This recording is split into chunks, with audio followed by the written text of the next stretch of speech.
उत्तर प्रदेश में smart city के नाम पर हो रहे भ्रष्टाचार की कल्पना भी नहीं की जा सकती। उसी कड़ी में झांसी महानगर में 300 करोड़ के घोटाले की पुष्टि नगर निगम के मेयर द्वारा की गई है। उसके पूर्व में कैग ने भी अपनी रिपोर्ट में अनियमित भुगतान का जिक्र किया था, जिसका जवाब जिम्मेदार स्मार्ट सिटी अधिकारी नहीं दे पाए थे। लेकिन उसके बावजूद भी भ्रष्टाचार में कोई कमी नहीं आई। Jhansi smart city private limited की योजनाओं पर कैग की रिपोर्ट में तमाम सवाल खड़े कर थे, जिनका कोई संतोषजनक उत्तर अधिकारियों के पास नहीं था। वर्ष 2019-2020 Jhansi smart city private limited के गठन के बाद करीब 872.74 करोड़ की लागत से 67 योजनाओं में काम कराया गया। इसमें 450.74 करोड़ की लागत से 40 परिणाम पर काम पूरा करने का दावा किया गया था, जबकि 3.20.53 की 14 संचालित योजनाओं में साल 2019 के दौरान कराए गए कार्यों करीब 160 करोड़ रुपए के अनियमित भुगतान का जिक्र किया गया था। अधिकारियों के संज्ञान में आने के बावजूद भी किसी प्रकार की कोई कार्यवाही आज तक संज्ञान में नहीं आई है, जिसकी पुष्टि स्वयं मेयर कर रही है। जबकि स्मार्ट सिटी का संचालन एक कंपनी के रूप में किया जा रहा है, लेकिन कंपनी अधिनियम का पालन नहीं कर रही है। झांसी महानगर में 1930 करोड़ रुपए अभी तक खर्च किए जा चुके हैं, जबकि झांसी आज भी बदहाल स्थिति में है। उपयुक्त प्रकरण को दृष्टिगत रखते हुए इस घोटाले की तत्काल जांच कराई जाए और दोषियों के खिलाफ मुकदमा दर्ज कर कार्रवाई की जाए।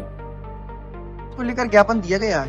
देखिए, जैसा कि आप देख रहे हैं कि महानगर के निगम जो निगम के सुप्रीमो होते हैं और महानगर के प्रथम नागरिक होते हैं, उन्होंने खुलेआम इस बात को स्वीकारा है कि स्मार्ट सिटी के नाम पर 300 करोड़ रुपए का घोटाला हुआ है। आज हम लोग उसी मुद्दे को लेकर ज्ञापन दे रहे हैं कि अब कोई संशय बचता नहीं है कि घोटाला हुआ है या नहीं। जब मेयर जो सत्ताधारी दल के जनप्रतिनिधि हैं वो खुलेआम कह रहे हैं कि घोटाला हुआ है, तो दोषियों के खिलाफ कार्रवाई की जाना चाहिए। इसके पूर्व में कैग की रिपोर्ट में भी इसका जिक्र आ चुका है कि मैं समझता हूँ 161 करोड़ के अनियमितताओं को कैग ने उसमें 2019-2020 में उजागर किया था, लेकिन उसके बावजूद भी कोई कार्रवाई नहीं हुई। आज मैं सरकार से पूछना चाहता हूं कि इतना बड़ा घोटाला जो हुआ है उस पर अभी तक कार्रवाई क्यों नहीं की जा रही है, क्या कारण है। दूसरी बात यह है कि सरकार का जो टैक्स नगर निगम में लगता है वो पहले 25 रुपए मान लीजिए लगता था, आज बढ़कर 100 रुपए हो गया, चौगुना टैक्स हो गया है। लेकिन सुविधाओं के नाम पर आप क्या दे रहे हैं? उखड़ी हुई सड़कें, जो आपने पिंक टॉयलेट बनाए हैं, पिंक टॉयलेट में ताला लगा मिलता है, पिंक टॉयलेट की दुर्दशा है।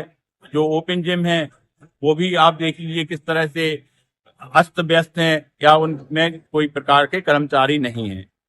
अभी हाल में ही एक समाचार देखा था कि पिंक टॉयलेट में जो सैनिटरी पैड का जो मशीन थी वो बंद कर दी गई। कारण पूछा गया तो अधिकारी कहते हैं कि उस पैड से दो 4 पैड महिलाएं निकाल कर ले जाती हैं। जब आप 300 करोड़ निकाल रहे हैं तो महिलाएं यदि 2-4 पैड निकाल रही हैं तो कौन सी बड़ी बात है।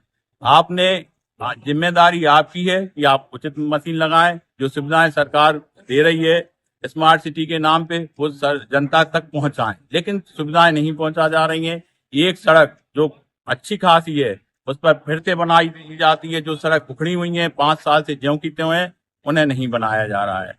तो जिस तरह लीपापोती हो रही है, तमाम तरह की अनियमितताएं, घोटाले स्मार्ट सिटी के नाम पर हो रहे हैं, पहले तो उन पर रोका जाना चाहिए तत्काल प्रभाव से, और जो दोषी लोग हैं उनके खिलाफ कड़ी कार्रवाई करते हुए जो 300 करोड़ का घोटाला है उन्हीं से के द्वारा वसूला जाए, ऐसा प्रावधान सरकार को करना चाहिए। ज्ञापन के बाद अगला कदम देखिए, आज हम लोगों ने ज्ञापन दिया है। 1 सप्ताह बाद यदि कुछ नहीं होता तो हम लोग जन आंदोलन का रूप देंगे और सड़कों पर